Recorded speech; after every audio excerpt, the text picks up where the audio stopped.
kind of, how'd you get inspired to pick up the camera?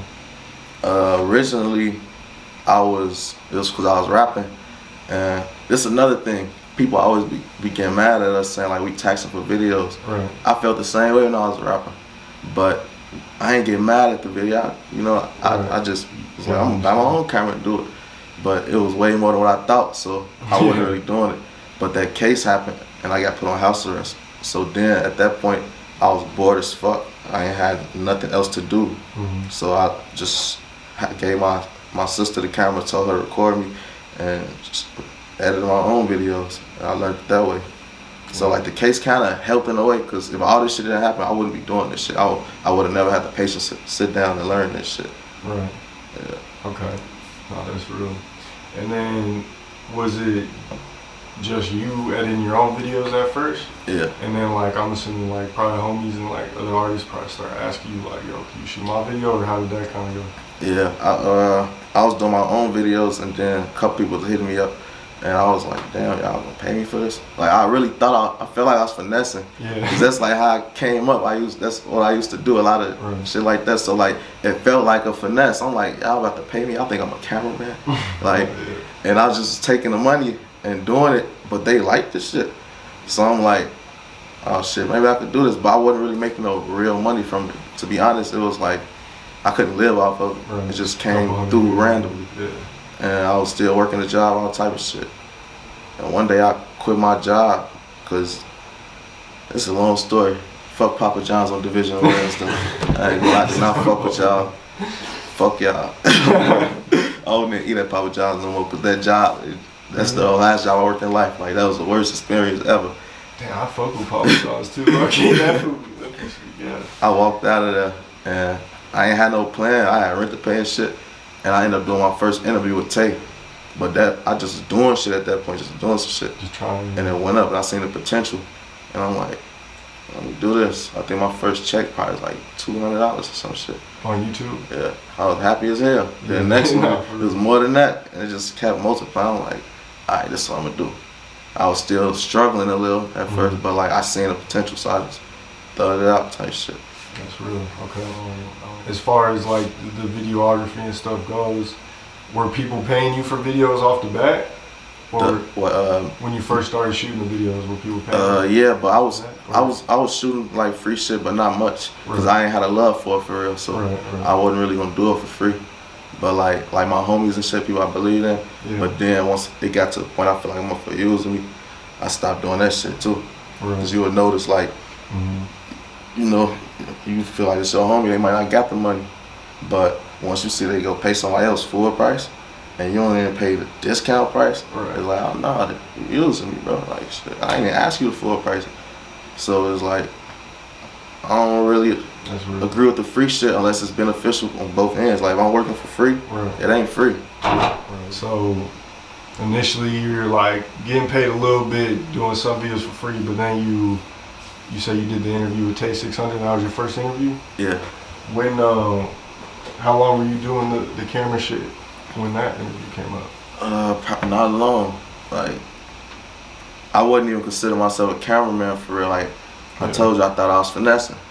Like, even at that point, I still didn't know what I was doing. Like, even when I met like Billy and them, like my first time being in LA with y'all, remember I was asking y'all hella questions about the camera. Like, what's this, how to do that? And I had a fan base at the time. Like, the shit was crazy, because people looked at me like I had it figured out, and I didn't. Like, everybody's still learning, I'm still learning, but like, I really ain't know a lot of shit. But I just lost my train of thought. I don't even know what you was asking. You good. Well, one thing I did want to talk about, I think we were talking about before, was how it's got to be beneficial. Like, is it kind of one of those things where it's like pay or get popping in a way? Where it's like... Yeah, but ain't even always pay or get popping. But yeah, for sure. But like with me, well, you do the same thing. So like interviews, you don't got to always be popping. You just got to stick out some type of way, have a story. True. Because I mean, it's always cool breaking the new artists too, shit. If they got something unique about them. That's what I want to do.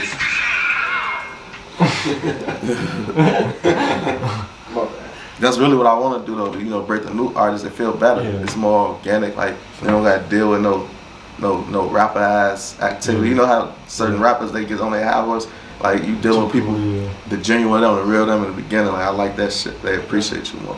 That's how I be feeling about this whole Colorado scene for the most part. Like trying to break this shit. But yeah, whenever I do interviews with like mainstream artist stuff, but sometimes it's love too. Like yeah, it be love, but it ain't the same. Cause it's like it feel good to change a motherfucking life. Yeah. Like imagine you could say like I took part in like I helped. You know, it feels good.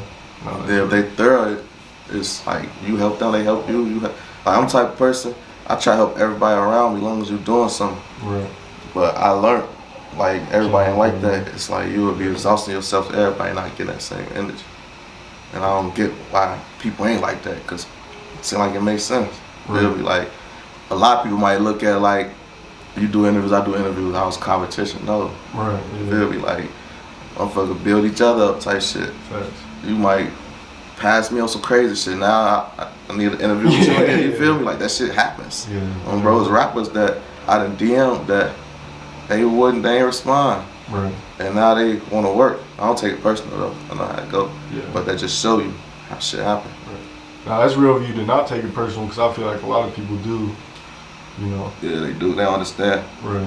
They understand when they get in that position though. Right. Right. Because then they understand your time valuable. You feel me? Like you can just be doing everything. Like what we doing, what I'm getting out of this, it ain't charity. It's a job. Like I want to help people, but I can't afford just to help everybody. Money too and shit. Yeah. I know. Do you still charge for interviews? Because I know a little while back you was saying you wanted to get to a point where like you were just doing like solid interviews and you know motherfuckers couldn't pay to get on the platform. I'd be all over the place with that shit, man. I done told them for the 5,000, I told them 1,500, but like. The reason why is because like 1,500 is really my regular price, my base price. Yeah. The 5,000 was more so because I didn't want to water down my content. I really don't like taking too many bookings because you don't know what you get, you don't know what to expect, type shit. So it water your shit down. So the 5,000 was really to discourage people. People like, you ain't gonna get booked for that. That's cool. Right. But when I do get booked for that, you know, it's like it's worth it. But like now, I feel like what I'm gonna do. I still want to help people. I want to make my price a little more affordable, but I'm gonna be selective. So even though it might be more affordable, I'm not taking every booking. Like, feel me? I might work with what you got if it makes sense, but I gotta see something in you. So that's how I'm operating with this shit now. No, that's real.